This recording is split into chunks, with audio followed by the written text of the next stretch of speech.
Olá, eu sou Pamela Martins e você está em mais um episódio do Entre Flores e Cicatrizes.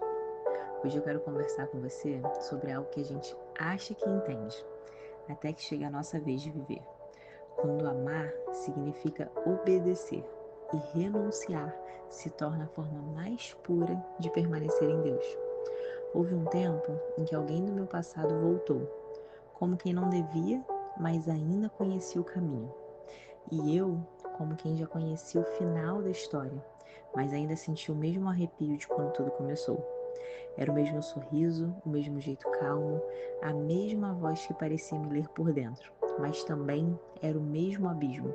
Só que agora eu já sabia o nome dele. E quando ele dizia que queria me ver, eu fingia que não ouvia, porque ver significava reabrir portas que Deus trancou com as próprias mãos. E naquele ponto eu não queria mais desobedecer, mas também não queria deixar de sentir. E foi exatamente aí, na fronteira entre a fé e o afeto, que eu aprendi a forma mais dolorosa de amar, de longe. E enquanto eu lutava contra o que ainda pulsava, Deus me lembrava do que é eterno, do que não se confunde com desejo, do que não se mede em presença. E a palavra sussurrava dentro de mim: não ameis o mundo, nem o que há no mundo. 1 João 2,15. E ele desabafava sobre a solidão, sobre o vazio depois da queda, sobre as perdas, e eu ouvia com o coração apertado, pedindo para Deus não me deixar voltar para lá, porque amar nunca foi o problema.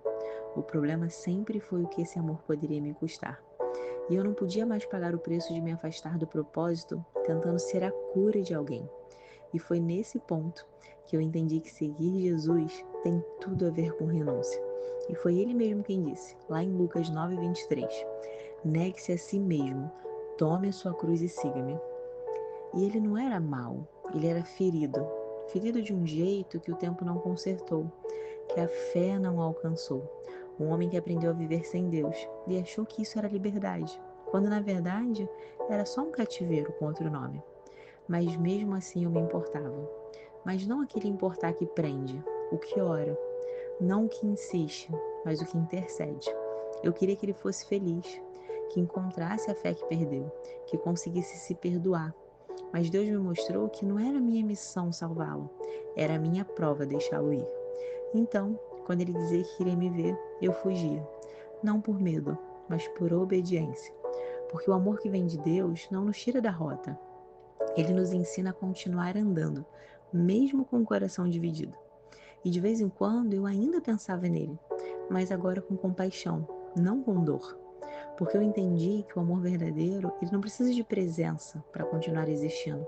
Ele muda de forma, se recolhe em oração e descansa na vontade de Deus. E nesses momentos, Jesus sempre me lembrava: quem amar seu pai, sua mãe ou a sua própria vida mais do que a mim, não é digno de mim. Conforme Mateus 10, do 37 ao 39. E eu confesso que eu não sei o que Deus vai fazer com a história dele, mas eu sei muito bem o que ele já fez com a minha. Ele me ensinou a diferenciar apego de propósito, cuidado de salvação e o amor humano do amor divino.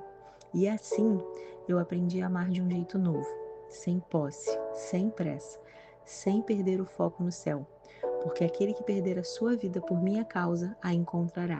É a promessa de Jesus para nós, lá em Mateus 16:25.